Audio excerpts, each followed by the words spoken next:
want to do, or you can use it to do some mat work, practice some new techniques. So I'm going to put up the video, talk you through step by step how I created it, what I used. Sorry, I'm crap at multitasking. I'm still trying to let everyone in. And yeah, just give you a little something to do. So I hope you enjoy it. The replay is going to be posted on our YouTube channel, so it's there for you if you want to watch it back, like if you want to use it to practice your mat work and stuff, so you can catch the replay. And if you are in the Circle Pro members group, I am doing a little workbook to go with this, so you'll have like a little step-by-step workbook as well to follow through. Now, I have muted everybody just because there is quite a lot of us in here this morning, so we haven't got background noise, but there is a chat box down the bottom. So as we go, feel free to pop your questions in the chat box, and I'll kind of keep pausing and working through your questions.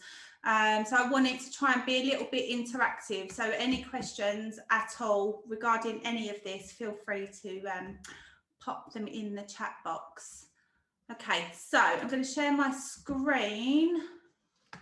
Let's put that on full screen. So you should be able to see that. Can you see that okay? Yeah, perfect. So I'm just going to play the video. I'll talk you through it. But yeah, any questions, pop them in that chat box for me. So this is Dee. She is my lovely PA stroke training coordinator. And you can see here she's got some old colour residue. We actually done a few sessions of lift lightning removal on her. She had old colour. I wasn't quite happy with the shape, so we've actually removed some under here as well. But for me, we got to a point here where it was reworkable. I could still achieve healed hair strokes on this and shading. So when I'm doing my removals, once I get to a point where I'm happy to rework, I'll stop because I don't want to keep causing unnecessary trauma if I don't need to. So this is her before. Move that little out of the way. This is me after picture, which I'm sure you've all seen if you've joined us. Oh, hang on, still got people joining. So yeah, this is just to show you the before. So this is what was left after her removal sessions. So what I'm doing here is I'm just cleaning up the excess hair that's I know will definitely be outside of my shape, so that I can clearly see the old residue that I want to make sure I try and cover and incorporate into my shape. I've not done a full step-by-step mapping video on this one. If you are in the pro group, you've got my full mapping procedure in module 1 anyway. I'm just trying, don't know where my chat box has gone. Oh, there we go. Okay, I just want to keep that open so I don't miss nothing. So just doing my pre-draw. You'll see there is a bit on her left eyebrow that I actually purposely leave out because I was trying to lift that brow a bit more. Okay, so here I am starting off with my shading. I'm just going to pause that for a minute. I'm using a Valhalla machine. My cam is on 2.5 and my atom is on 7. And I am using a Vertex 1RL.25 for this. So I use the same needle throughout, and I actually shade my strokes on the same speed as well. So my machine pretty much does not change for the whole of this procedure. Okay, so can you do a little talk on lift? Yep, that's fine. Once we get to the end, if anyone wants to stay on, I'm just going to write myself a reminder because I have a memory like a sieve. I will talk to you a little bit about the lift removal at the end. The pencil is a China marker. It's the best one that I've found. We actually sell them now on the shop. So I'll pop a link on the for the shop website after this as well. They're beautiful, beautiful pencils, and they come in different browns and blacks as well. Jess, yep, I am going to put this on YouTube. So if you need to shoot off at any point, you can catch the replay. That's fine. Nicola, for the Zion, my machine runs a little bit lower. I tend to be about 1.5 to 2 volts lower on the Zion compared to the Valhalla. You'll find the Valhalla likes to run a little bit faster. So maybe between 5 and 6 on the Zion, I probably would have started at. Okay, Sammy, that's a really good question. Why did I start in the middle and not on the towel? If I'm doing a full powder brow, I always tend to start on the towel. When I'm doing my combination brows, I like to kind of start, I don't know, I just do it backwards. Sometimes it depends what mood I'm in, to be honest. But I like to start like maybe 3 or 4 mil behind where my strokes are going to be. So I have a look at the brow. I decide roughly where my strokes are going to end, which is going to be about here. And then I start just a bit further back with my shading, because I always leave a gap from shading to stroke at the beginning, because then what I'm going to do is I'll whip shade into my stroke after to start creating the blend between the two. To be honest, it doesn't matter where you start. If you start at the towel or you start in the middle, it's not going to make a big difference. For me, I just never start at the bulb. Doesn't matter what style I'm doing, I never start at the bulb, because I like to get a feel for the skin before I get to that area. For me, the bulb area is, you know, it should always be the softest. There's no room for error. So if for any reason I misjudged her skin and I started on the bulb and I went too heavy, I'm buggered. So I always start either center or towel. Do you always map and pre-draw with a client laying down? I do a bit of both. I always have them sitting up, eyes open, to get my height lines in. So I get the bottom of the bulb, top of the bulb and arch in. Then once my height lines are in, I lay them down, because actually I find it easier mapping laying down. But I always do the height lines sitting up because of where the muscles will be sitting. So needle is a Vertex 1RL.25. And with the balar, it's going to depend what balar you're using, because there's 2 different balars. One has a maximum voltage of 5.5 and one has a maximum of 9, I think it is. So they run at completely different speeds. So if you let me know what one, I will give you a guide on that. Okay, so let's keep going. So I'm pendulum shading back and forth in the skin, but I am in and out the skin. So I've got that pendulum swing to my movement. And I just will gradually now just move along. I'm always overlapping them sections. When you're shading, make sure you always overlap at least 50% of your last section and you move forward gradually. Don't jump forward too quickly because that's when you're going to get your patchiness. So this is very repetitive. So I've just sped this up a little bit. But I'm literally just up, down, up, down. I always tend to do 4. 4 is like my little magic number. I go over each area 4 times, jump forward 50%. So I'm just really, really light pressure. I don't really want to put too much colour in the skin on my first pass.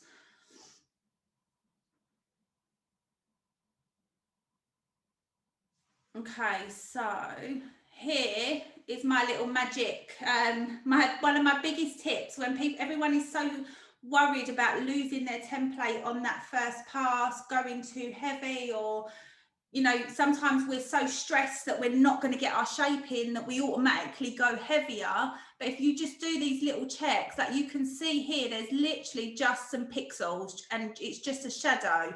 For me, that is enough. I know my shape is in, because by the time this pigment soaks, even more color, that's going to get darker whilst I'm working on the other side. So that's all I'm looking for, just a really light shadow in the skin. Because for me, again, on that first pass, if you keep it really light, your next pass is now much easier, because you're not trying to like blend and patch it up. You just want a nice even shadow to get your shape in. The pigment I'm using is the GoldenEye Colour Essence pigments. This was hot chocolate. Yes. Oh, hi, Claire. Thanks, Claire. Claire's on here with me. She'll know. So So Golden Eye Hot Chocolate is the pigment. It's quite a neutral colour. I didn't want to put anything too warm in her skin because she still had a little bit of red, but it wasn't massive where I thought I wanted to go really cool with my colour. Did we pre-numb? That's a good question. I don't think she did pre-numb. I probably, oh no, she never. So Claire knows more than me. I've got a worst memory ever. I don't always push clients to pre-numb. We're not allowed to pre-numb where we are in our borough. So I just say to my clients, I'm not allowed to use any numbing here. So if you want to, you can go to Boots or a chemist. You can get EMLA or LMX4 and apply it 20 minutes before. I'd probably say it's 50-50 with clients that do and don't pre-numb. I prefer it if they don't pre-numb, if I'm honest. The skin is softer. I think too much pre-numbing definitely changes the skin, and my colour just always goes in so much nicer and quicker when they haven't been slapping LMX4 on their eyebrows for the last 5 hours, like many clients do. So just a little check, got my shadow. I do another one up here. So you can, I don't know how well you can see because of her hair. Oh no, I've missed it. But if I'm happy that's gone in, I'm now going to start on my strokes. So you'll see that I'm actually shading my strokes on this one. I'm not doing a classic hair stroke. I'm doing the pixelated strokes. So I am whip shading. I'm literally doing a really, really light pressured whip shade in a line. My machine is still on 7, my cam is still on 2.5. If I'm doing classic strokes, my cam goes up because I really want to pack a lot of colour in and I want it solid. When I'm doing if I'm doing shaded strokes, I don't want to pack a lot of colour in. So when you're doing a shaded stroke, think of it as a shading technique rather than your classic hair stroke lining technique. Jean, no, they don't really flinch if you don't pre-numb. To be honest, as long as you've got a good stretch and you're light with your pressure, they shouldn't really find it that uncomfortable at all. Do you whip away, and which direction are you progressing the stroke? Okay, so I'm going to play it and you'll have a look, Debbie, but I always whip shade towards me because I find that I have more control. So although my stroke is moving that way, my movement is actually coming this way and I'm moving forward. But you might be able to see it better when I play the video. So can you see I'm just it's really, really light. I'm not oversaturating. And I'm just putting my template strokes in at the minute. So I'm sitting kind of to the side behind. I'm pulling towards me with my whip shading. And you'll see as well, oh, here you go. Oh, I keep missing the pulls. But can you see here, it's literally just a line of dots. It's not solid, it's not dark, but that's all I want on a first pass because I like to layer and build rather than going too strong. You'll see here as well, I also whip shade just outside of my pre-draw because it's going to fade. Because remember, you're whip shading, you're going to, them ends of the strokes are going to fade out. So I always go just outside so that it's not too small when I've finished. Amy, yes, I've got a healed picture after one session at the end of this video, so you can see these healed. I actually still haven't got around to tweaking these on her top up yet, but I've got the first session healed photograph to share with you. Okay, so I'm not putting all my strokes in at the minute. I'm just getting my main ones in because I just really want to template the brow.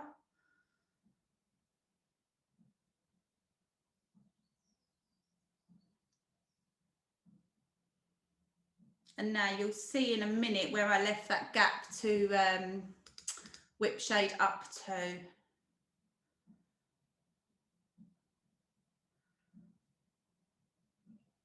So So they're just quite small controlled movements when you're doing the strokes. And now you can see, now I'm going to push that shading over and blend it to my last hair stroke, because that's what's going to start my blend.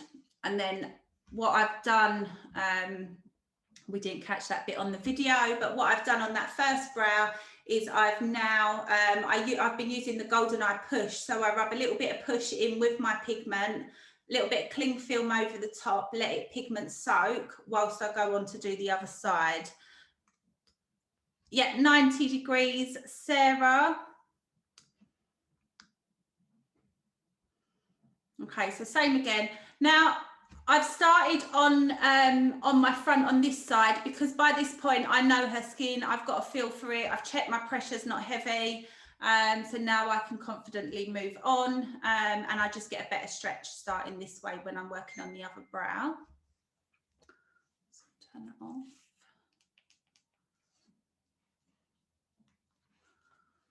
So then I'm going to pick where my shading will go.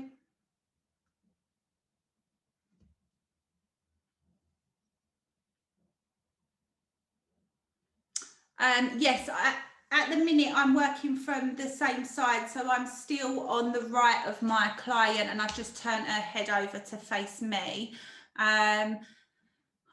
This is something I keep trying, to be honest. Generally, I work side to side. I sit on the left of my client for the left brow, the right of my client for the right brow. And this is something I keep playing with, is trying to work from one side rather than keep twisting around the bed. I think at some point I do scoot around the bed though, but there's no right or wrong way, again, with where you sit. I think it's more important that you're comfortable with your positioning. Some artists or trainers will say to you, you must sit like this. But if you're not comfortable, you're not comfortable. So I think it's more important that you find a position where you are comfortable. So there's my little check again to make sure I'm in. So you can see there again, it's such a faint line, but I know by the time that pigment soaks, I will see it once I clean this off, which you'll see my first pass in a second.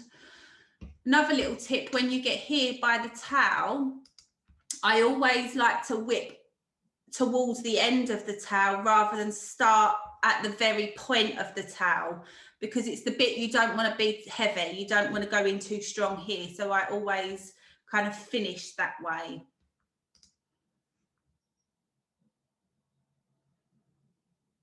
And it just keeps it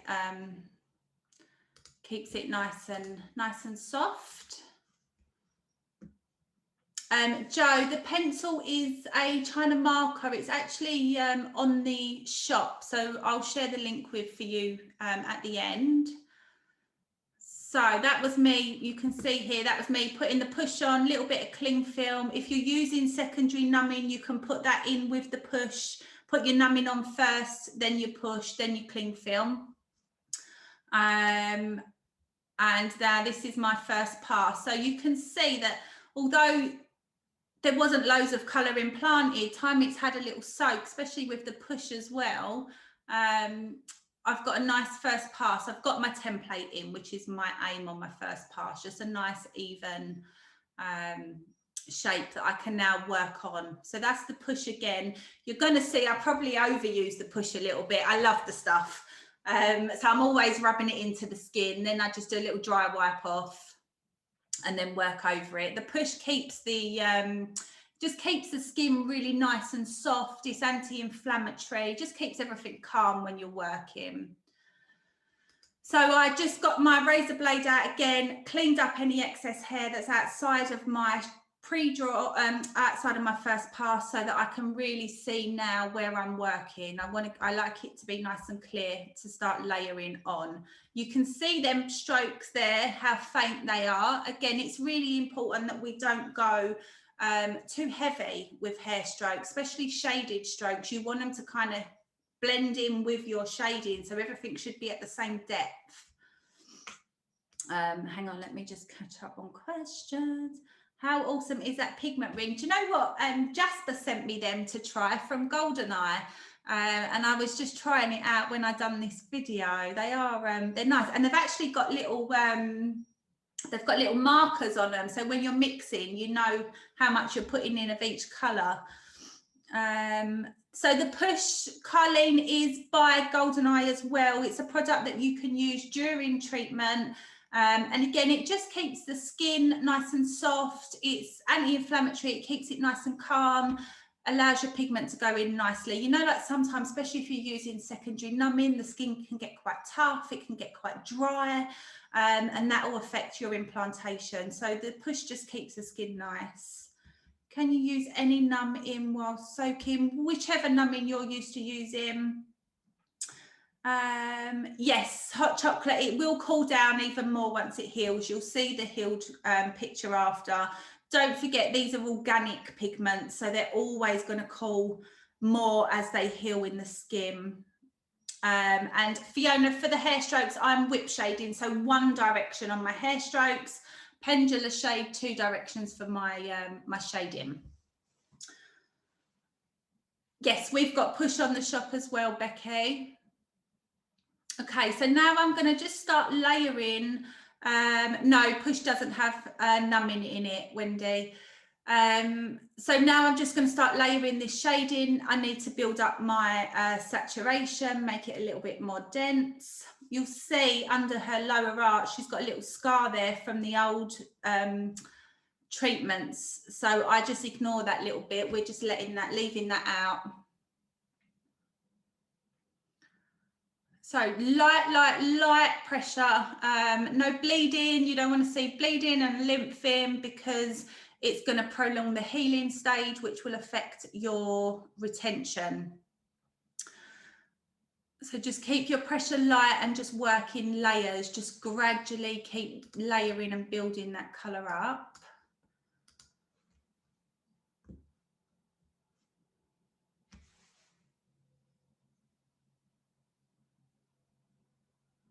So I'm still pendulum shading back and forth in the skin. I don't know if you can really see from the camera angle, but that little, I've always got that little finger out because when I've got my little finger out, it makes me push my hand over and stay at 90 degrees, and it gives me more movement in my machine rather than having my hand flat. Like if I was doing a classic stroke, my hand would be nice and flat. Any shading movement, I'm kind of resting on that little finger to lift me up and over, and it helps you to create that pendulum swing to your machine.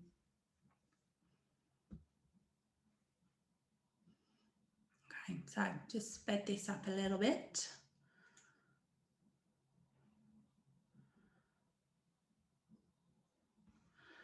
Everybody always asks me how many passes do I do. You're going to see I don't have a set number of passes. I literally work until I'm happy. Some clients, pigment flies in much quicker than others. So I just work until I'm happy with the result and I feel that there is enough pigment in there that it's going to hold. It'll also depend on the pigment line that I'm using as well. If I'm using the organic, the higher concentrated pigments, my saturation doesn't need to be as high because I know they're going to hold better than, say, the inorganics. If I'm using an inorganic pigment, I do more passes to allow for that fade when it heals. Okay, so I've done my next pass on my shading. Now I'm just going to start going back over these strokes, make them start making them stronger and working on them.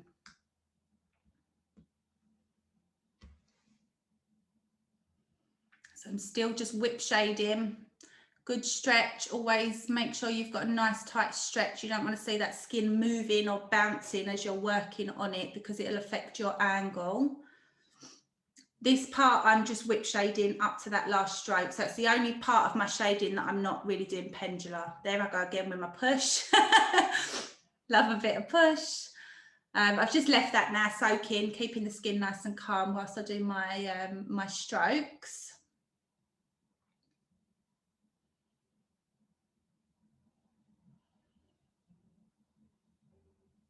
And then once you get towards the end with your pixelated strokes, make sure their movements get a little bit longer and quicker, because that's what will help to give you that fade off on each end of the hair stroke.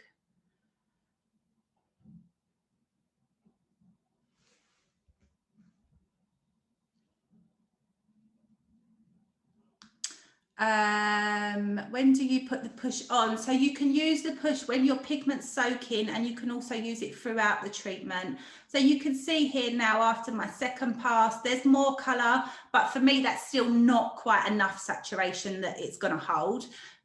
So I will do another pass. I tend to work on this brand now until I'm pretty much finished. I don't like to keep jumping back and forward. I get my first pass in on each side, and now I will keep working on this side until I'm happy. The only time I'll come back to it after this time is once I'm comparing both finished brows together, and if I want to make any tweaks anywhere, which again, you'll see that I do that at the end.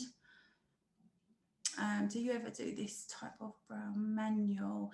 Becky, I'm not actually trained in manual method. I only ever do machine work, so I'm probably not the best person to advise on the manual techniques. Yes, Hannah, I'd say the Golden Eye definitely my go-to range now, the colour essence. I probably use them for almost all of my work. Why would you swap from organic to inorganic? So organic pigments tend to be a little bit stronger. They normally have higher pigment loads in them. They'll heal stronger in the skin, and they also last a little bit longer. So for me, it depends again on what technique I'm doing, what finish I want to achieve, how I want these to heal and fade. Wendy, yeah, you can pre-draw the strokes. There's nothing wrong. I do that a lot with my beginner students. I get them to use the China marker to pre-draw some of their strokes in before they start, so that they've got a guide there. So yeah, absolutely nothing wrong with doing that.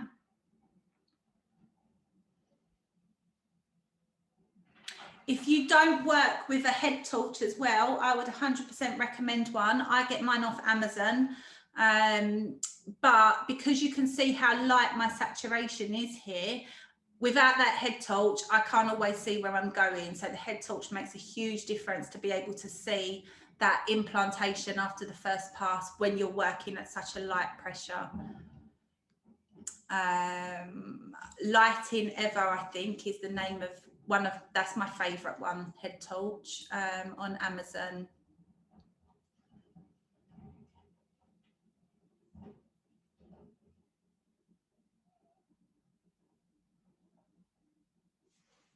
Okay, so that's my second pass. So much stronger, obviously, than the first one. There I go again with a push.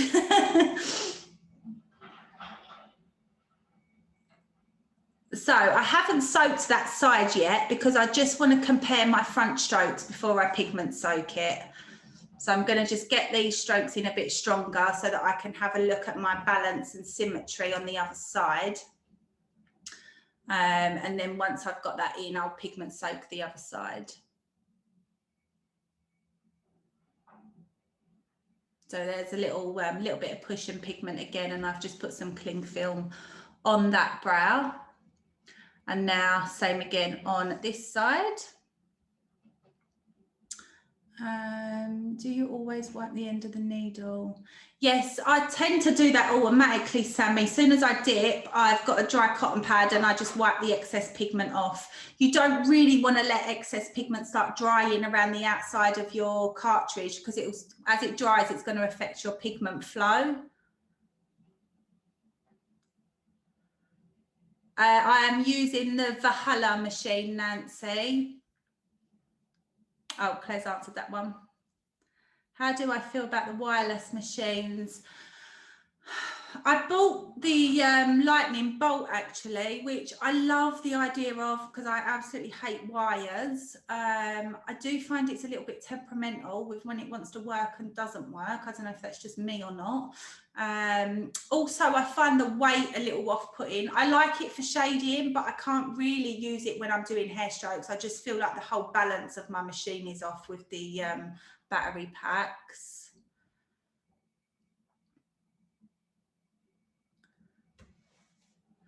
So just getting my second pass now in of my shading. You'll see as well I cross-hatch quite a bit. So I shade in one direction and then I cross-hatch and shade upwards. This gets your pigment in quite quickly when you're doing a pixelated shade. So because my machine's running quite low, I'm leaving quite visible pixels in the skin. So by cross-hatching, it fills the skin up a little bit quicker. And it also helps me to ensure that the top of my brow is not too harsh. You'll see at the end, I've kind of gone along in a bit of a line along the base, like here. But on the top, it's a little bit softer, and that's because I've cross-hatched and shaded upwards rather than in the direction of the brow. So it just depends on the finish that you want, really, when you're shading. But I do cross-hatch a lot. So here, I'm just going to pause that a second. This is a really good little tip for you. Always have your thread on your tray still when you're working, because here I feel like I just needed to straighten up them hair strokes along the bottom. So I just get my thread and I just put a straight line again. So it's just a nice quick visual for me to see where I need to be tattooing up to. They're just a little bit weaker and I wasn't quite sure how far to bring them down. So I just got a piece of thread and put my bottom line back in again. So I do that quite a lot with hair strokes, especially if I'm trying to feather my ends out and fade them out. They still kind of need to finish at the right place.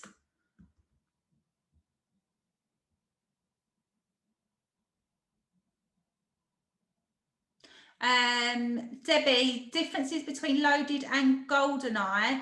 I actually haven't used loaded myself yet, to be honest with you, but I have got it on its way and I'm going to try it. They're both organic. They both have high pigment loads, but from personal experience, I can't comment on that one just yet.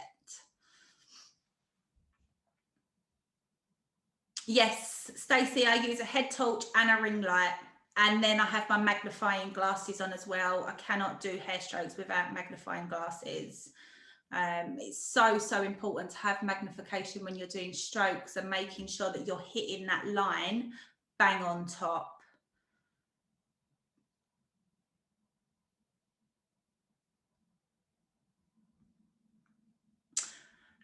Claire, yes, I will find the link for the head torches that we use and I'll share them. I'll put them, when I upload this replay, I'll add the links in as well. So head torch, hang on, I just have to leave myself notes. Okay, so I'm almost done. So what I'd done there was I cleaned off the other brow, so that now I can compare the two again together and see where I need to tweak. So as much as I work on one brow until I'm happy and finished with it, I never quite finished completely without looking at the two together. And you could see there that I still needed a bit more work on this side on the strokes. So here, just out of pure laziness, because I couldn't bother to get my thread again, I've just really lightly whizzed a line with my needle, but I've not implanted pigment. I've just put a little shadow there for me again, just to use as my guide. So never guess. If you're unsure of whether you should be tattooing there or not, don't guess, like just put yourself a marker, because it's much easier to do that than then try to keep adding and balancing. And I just needed a little bit more blending here, so a bit more saturation where my shading meets my hair stroke. And then you can see there I've put my little guideline. I just needed to lift them strokes up to make them the same thickness as the other side. So for me, I would always rather work too light and have to add and tweak than go in too heavy.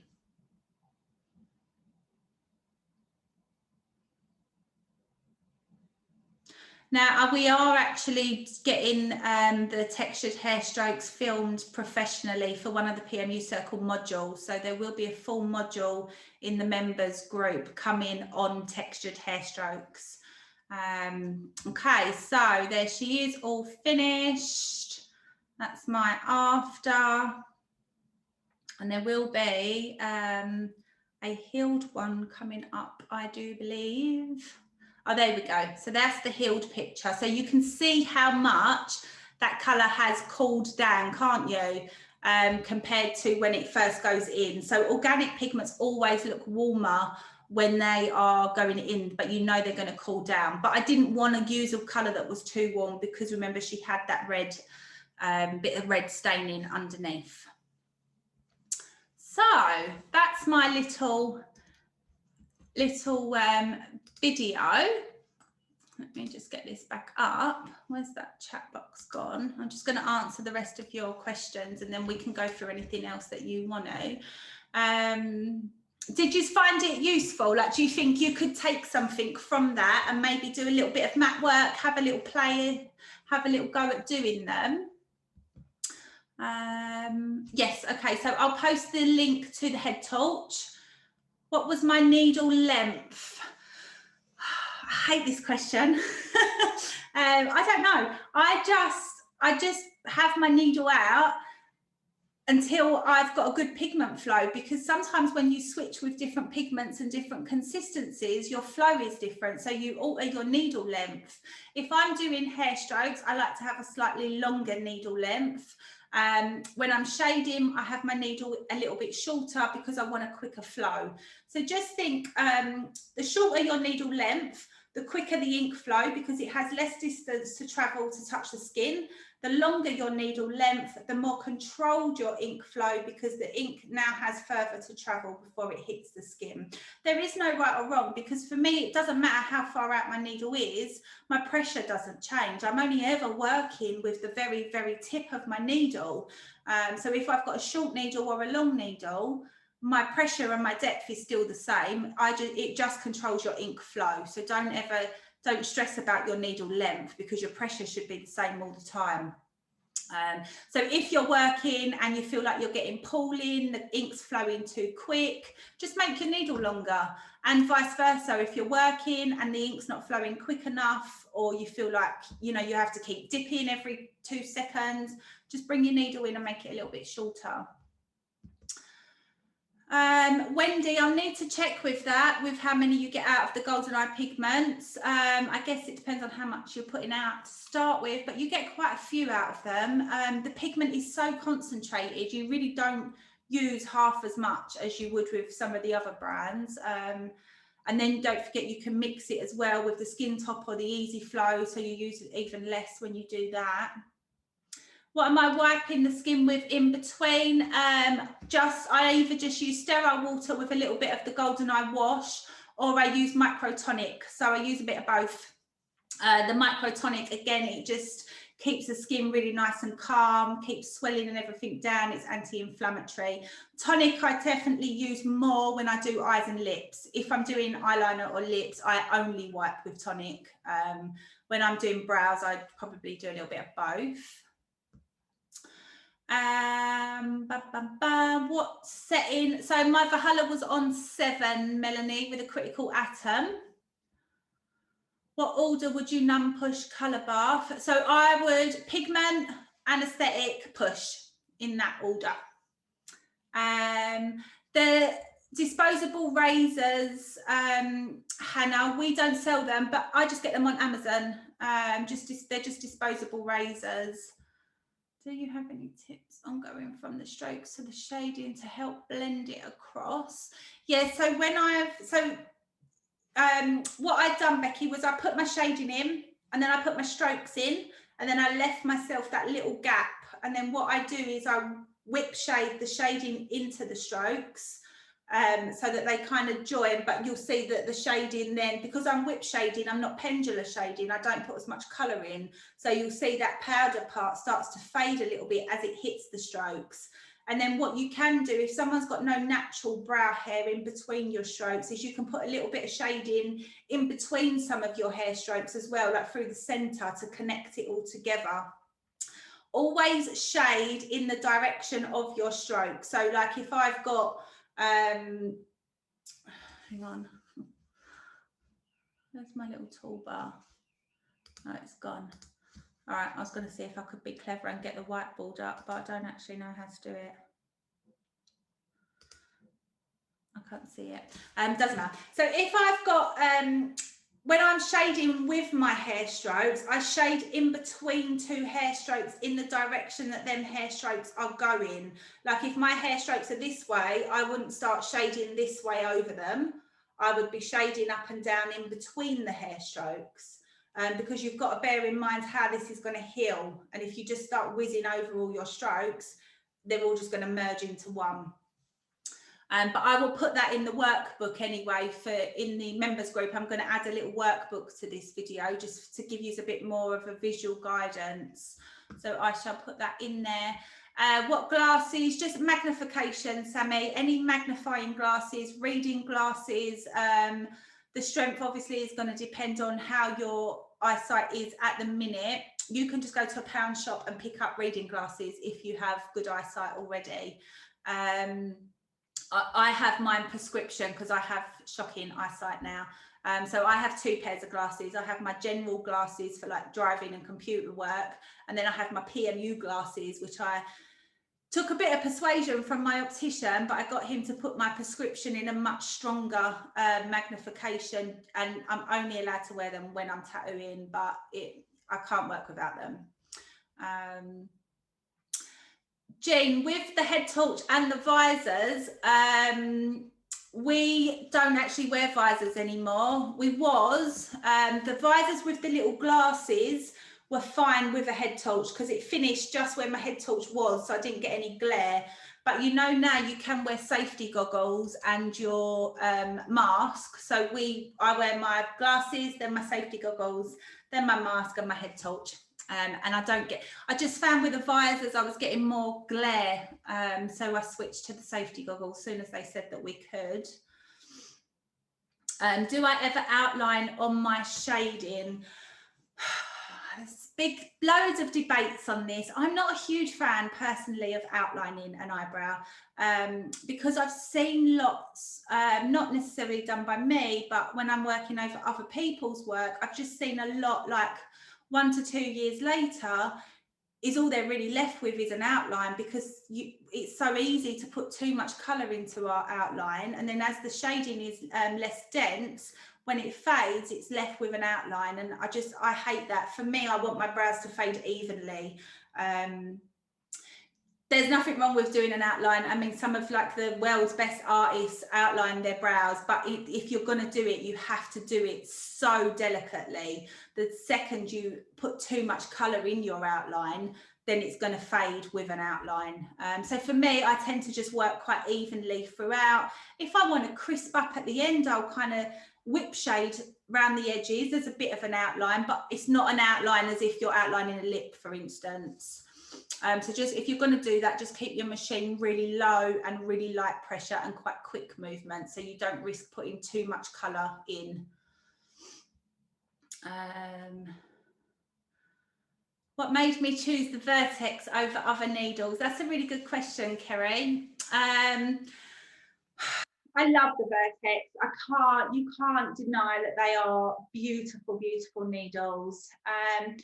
Sometimes it just depends what mood I'm in, to be honest. I have my little go-to brand. So I like the Vertex, the Micro PMU acupunctures I use loads. And then the Quells I love. I probably use the Quells more for classic strokes though. But yeah, sometimes it just, whatever takes my fancy on the day. I like to try and change it up a little bit sometimes. I don't like to use the same thing all the time. But the Vertex, I think, are just beautiful for absolutely anything. They are beautiful. Heidi, goggles. Again on Amazon. I love a bit of Amazon. Just safety goggles. They have to be. They have to be the goggles that go like all the way round. But it's in the government guidelines in the UK that we can either wear a visor and a mask or safety goggles and a mask. So I opted for the goggles. Oh my God, I've just seen there's another 61 comments. I'm working through them. Yeah, Michelle, at the very end, I don't know if you see it, I was probably talking over it, but I did dust just a tiny little bit of colour in between my hair strokes, more so on the left brow, where she had less natural hair. So sometimes I'll shade more on one side than I will the other, because it depends on where the natural hair is. If they've got more natural hair on one side, I put more shading on the opposite side to try and balance that, like that density that's there. So there's no, there's no rule with where you put your shade in. Hayley, the Atom was on 7 on the Valhalla.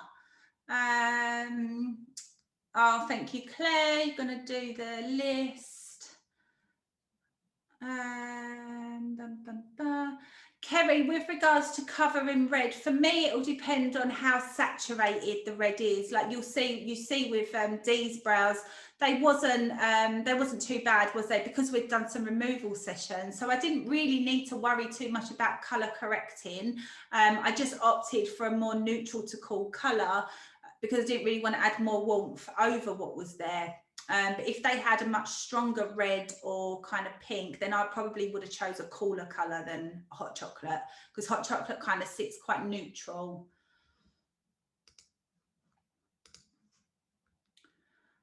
Oh, amazing, amazing, amazing, amazing. Yes, Hannah, for me, that healed result was exactly what I wanted. I don't know, like it just depends on your style. Some people like heavier, stronger work. That's just not my style. Like my style, I like my work to look very soft, very fluffy, natural. It's just not my style. I don't really do the really strong, saturated, heavy looks.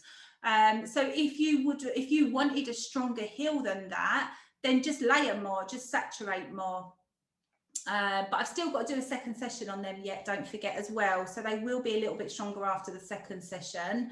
But for me, I kind of always go the opposite. I'd much rather be cautious and gently, gradually layer than it go too strong, especially with organic pigments, because I've done that when I started using some of the other stronger pigments a couple of years ago. I didn't really change my technique. I was working with them like I would an inorganic pigment, and now 2 and 3 years later, I hate them. They're just still way too saturated, way too strong. They haven't faded nowhere near as much as they should have. And that was more my error because I oversaturated with them. So when I'm using organics, I am very cautious with not putting too much colour in the skin, because in 1 to 2 years, I want to be able to rework them and change them if I need to. If I oversaturate, I have no flexibility come my colour boosts, because there's still too much colour there. How much do you charge, and do you charge separate for top up? No, I offer free retouches, so they're included in the initial price. I charge between 300 and 350 for brows, depending on what I'm doing, and that includes their second session. I think it just depends on area as well, where you're based, what the average is for your area. Does the Vertex fit the brow pen machine? I'm not sure, to be honest. I've not used the brow pen. Is it one of like the standard rotaries? Does it take what other needles does it take, Gemma? And I'll be able to let you know. Yay! Yeah, have a go, Dawn. It's such a lovely technique. I probably do more shaded strokes now than I do classic strokes, just because I love how soft and fluffy they heal. I think they can actually heal a little bit softer than the classic stroke. So I really love the finish that they give. So generally I would have done my retouching around 6 weeks time on that, and then about 1.5 years to 2 years for a colour boost. But we done them before the last lockdown, and I still haven't got around to getting her back in to do the retouch. So they are probably, I think they're about 6 months old instead of 6 weeks. Hannah, yep, same needle throughout. I didn't change anything doing that, because if I was doing classic strokes, I would have changed my speed of my cam. But because I was doing shaded strokes, for me, I'm still shading. So my machine stayed the same. I stayed on the 2.5 cam, I stayed on 7 on the Atom, and I done everything with the 1RL needle.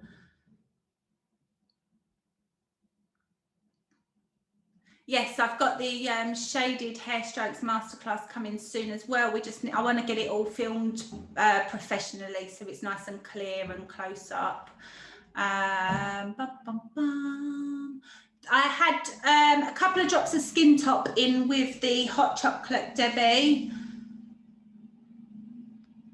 Oh, good. I'm glad you guys enjoyed it, and hopefully it'll give you a little something to do during this little lockdown that we're having. Get your mats out and have a little practice. What would my cam be on classic strokes? Depending on the skin, I'm normally 2.8 or 3.4.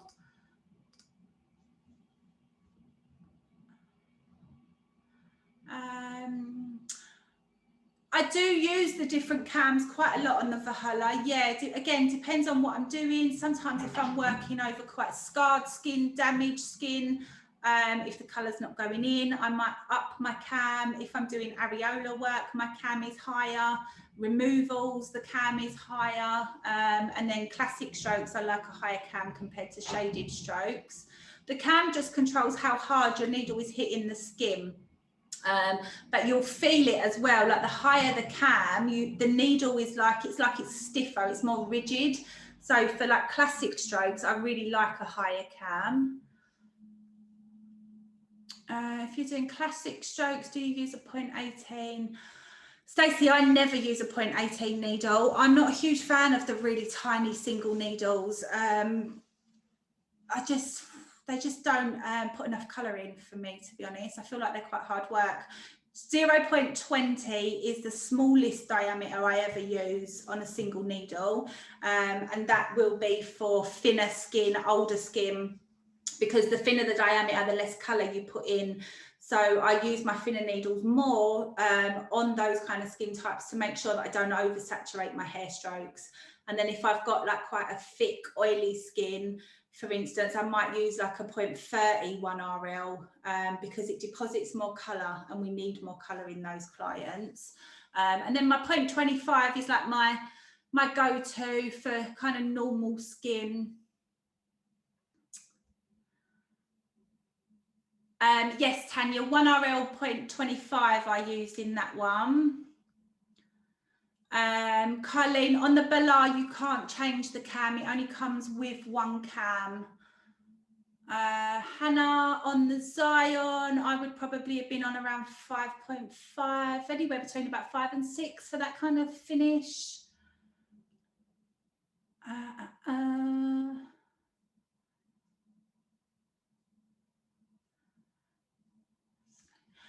No, Michelle, so the old colour that I was removing was actually an inorganic pigment. Dee had been a model a few times for us on like training courses and stuff, and we wanted to just lift the shape a bit and just get rid of the old colour so that we could create a softer finish. So it was actually inorganics that we removed. Dun, dun, dun. Do you put pigment into the cartridge as well? No, I just dip into the pigment ring. Yes, Nancy, we teach for Lift. We are in Essex and there's a few trainers scattered across the UK. So if you want to drop me a message, let me know where you are. I can always let you know who's closest for you. Bum, bum, bum. Can I go over a classic stroke with a shaded stroke? For me, it would depend on how saturated they are. If they're really, really faded out, then there's no reason why you can't do a shaded stroke over them. I think the shaded strokes as well are much better for those thicker, oilier skins. Like as soon as I get a client come in she's not a good candidate for classic strokes, but she's adamant she wants hair strokes, shaded strokes heal really nice. So the shaded strokes are good for the more difficult skin types to get that heal. I've actually done the shaded strokes on near enough every skin type now, and I trialed it originally on like the worst skin types for hair strokes and they all healed beautifully. So they just, I feel like they're more reliable than classic strokes sometimes with the healed result.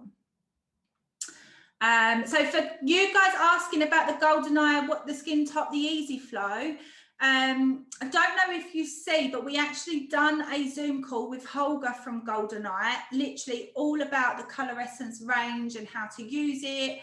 And I've put that on our YouTube channel now as well. So if you've got kind of spare half hour to an hour, actually it might have even been a bit longer, have a watch of that if you're interested in the GoldenEye range, because he literally covers everything in that. It was a brilliant Zoom call.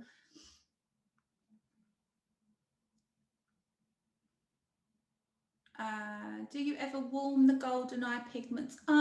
So yeah, Carrie, check out that Zoom. It was brilliant, but generally they heal pretty true to colour. They have the warm pigments, so if I want a warm pigment, I'll just use one of the warmer colours. They've got like a list of like warm, neutral, coal, but I've not really had to sort about modifying as such. They all just come back beautiful. Hayley, if you've never shaded with a 1, you could maybe start with like a 3 nano. It's a little bit less sharp and a little bit less risky if you're quite new to PMU.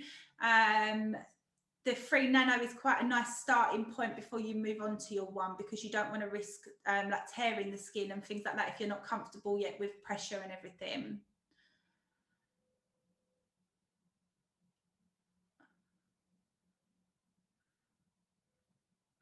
Debbie, yeah, with organics for hair strokes, if I'm doing classic strokes, I won't use organic pigments. I hate them for classic strokes.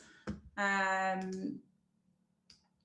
hang on. Because for me, again, I've done it, I tried it, they heal too strong, they don't fade enough for me to be able to rework them. But when you're doing shaded strokes, it is a completely different technique. It's not like doing a hair stroke, because you're shading still, and the pigment actually sits higher up than a classic stroke, and it's not as saturated.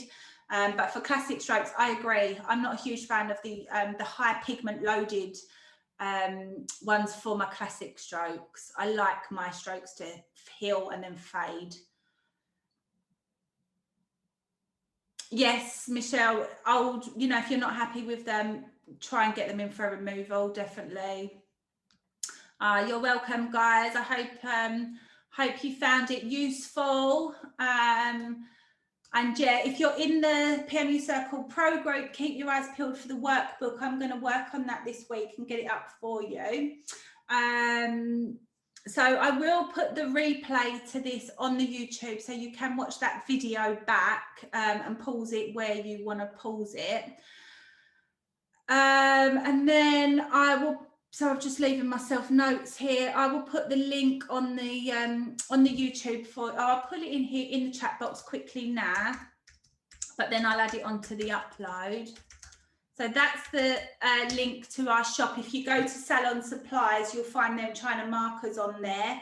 And we've got the GoldenEye colours and all the needles and everything, if anyone was looking for those. But yeah, head torches, I'll post you the Amazon link when I find it. I'll put it on the YouTube channel for you for the razors and the head torch. Which inorganic pigments do I prefer?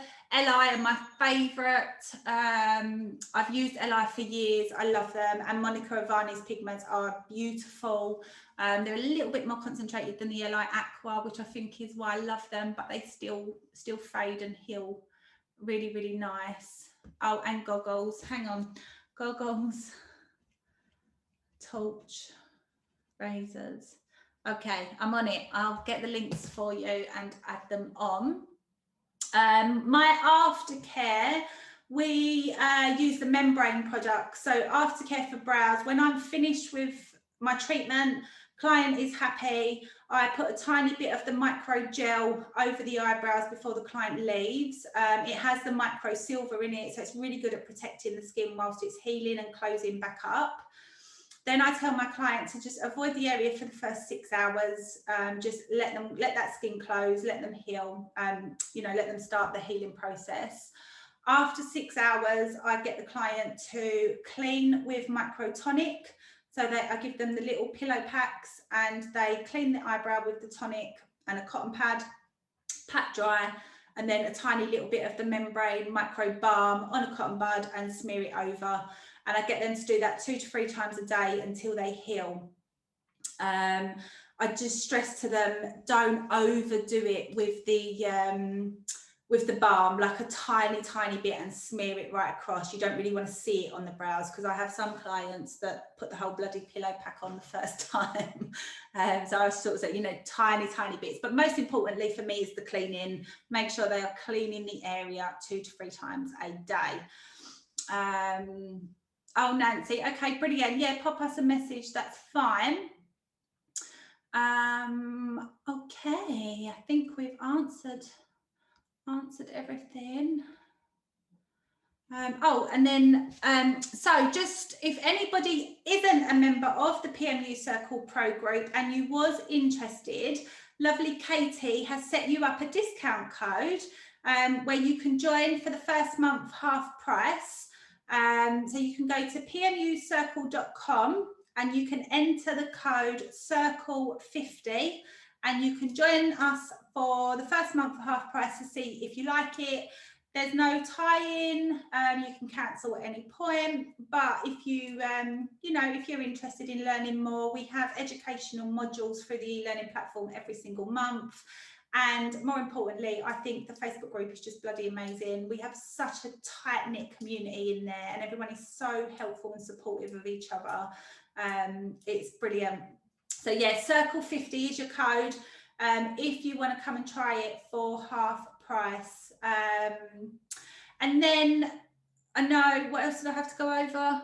Oh, and then lift. So for those of you that are interested in the lift removal, so we do the training for it. You get Terrin Darling's webinar as pre-learning, which is just bloody amazing. I absolutely love that woman. It's super in-depth. So you get that, and then you do your hands-on training, because actually in the UK, most insurance companies won't cover you without your hands-on training. So then you'll come to us for a day where we recap on the theory, and then we go and do models. Kerry, CIRCLE50 was to join, but I think you're already in there, aren't you? To join the circle. So the lift solution it's mainly salt. It's like a saline-based solution, and it has lemon and orange extracts in it. Who's put their mic on? Hang on.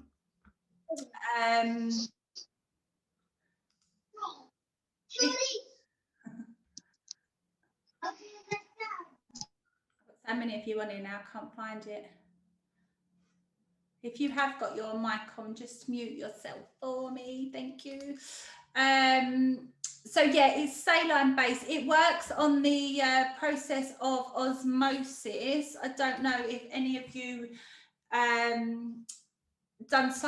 remember your science from school. Anyone remembers doing that little salt experiment in the cup and all the salt draws up?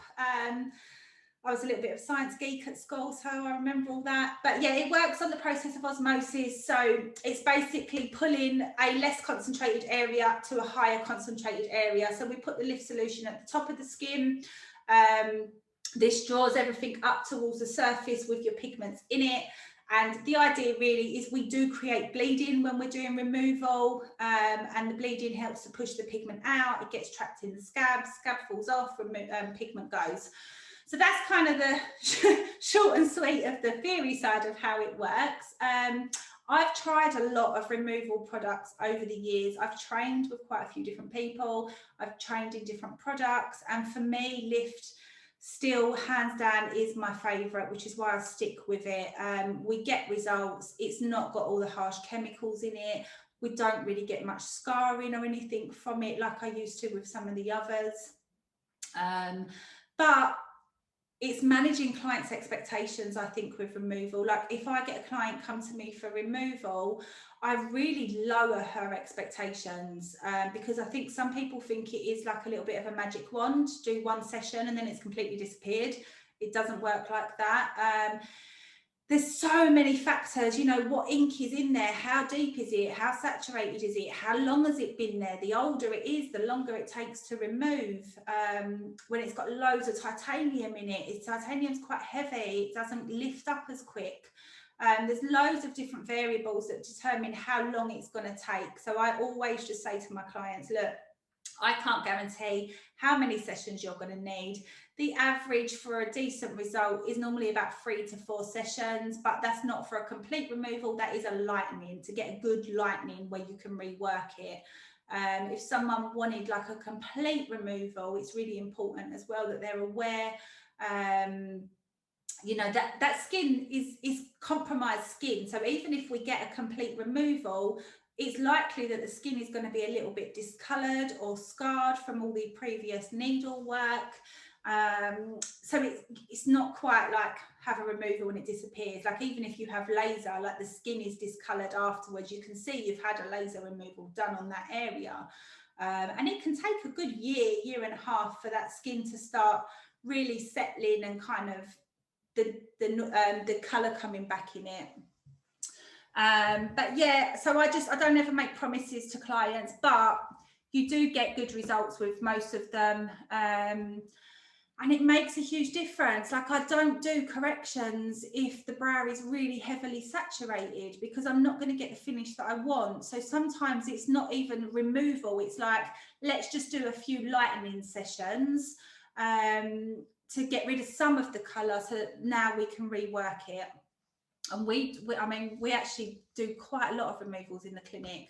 I guess over the years, PMU has become way more popular. There's a lot more people doing it, and now obviously the need for removal is higher as well. But I just like the gentle approach that you get with lift. No harsh chemicals, but you still get results. Oh, Claire's on it. Thank you. Replying to all the questions.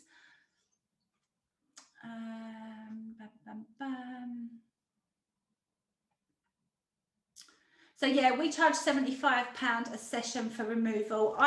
It's not a big money maker. I don't do it to really make money. I do it to get the results that I want as an end result. So we allow an hour for the removal session. So £75 is still not bad money. But I don't like to overprice it, because I don't really want to put clients off having it, because if I think it's the best solution for them, then I want to try and keep it a bit affordable. But I know some people that charge £200-300 for one removal session. So again, it's going to depend on where you are and what you want to price it at. So there's no right or wrong. You need to just kind of think, you know, how you want to go about it, how you want to approach it. And lift can be used on eyeliner as well, which a lot of removals can't, which again is why I love it. It doesn't limit me to areas. I'm working on removing a winged eyeliner at the minute. It's completely safe to use around the eye.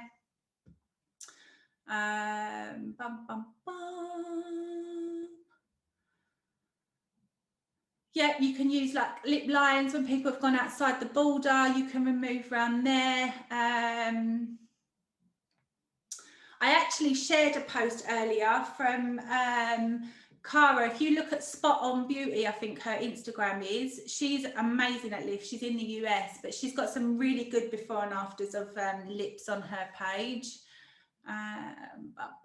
Yeah, the older it is, the deeper it is, the more sessions required, definitely.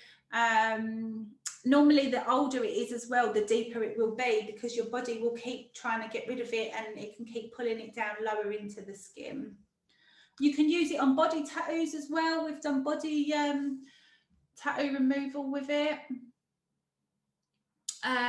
Jessica, yes, I've used Tina Davis pigments. They are Permablend are actually a mix of organic and inorganic. You need to check the colours for the SDS sheets, because some of them, excuse me, contain inorganic ingredients.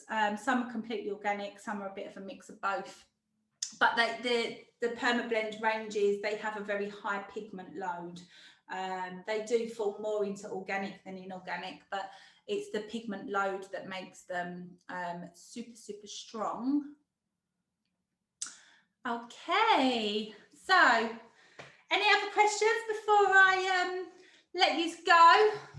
If anyone does any mat work and has a practice with this, feel free to ping me over a little little photo so I can have a look. And if you want feedback or anything, oh Michelle, you're you're already at it. Let me go to gallery view and then I'll be able to see some more of you. God, there's loads of you on here. Amazing. Love your t-shirt, Layla. Will they be available? So, oh, Katie made this for me. PMU Circle, we are better together. We are actually going to do some little t-shirts and stuff, so keep your eyes peeled. It's something Katie is working on. Right, okay, so can you all do me one more favour? Can you all wave so I can get a nice little photo for Instagram? Hang on. Thanks. Okay, so yeah, any questions on any of that, or you know, if anyone wants some feedback on mat work, or even if you do it on clients, you're more than welcome to drop me a Facebook message over, and I will get this replay up on YouTube so you can watch the video back. I don't know where my chat box keeps disappearing to. Oh, there it is. So yeah, you can watch it back as you're kind of doing your mat work. So I hope you find it useful. And if you are in the pro group, keep an eye out for the workbook. I'm going to put it in the files section. Okay. Have a lovely day, everybody. Thank you for joining. See you later.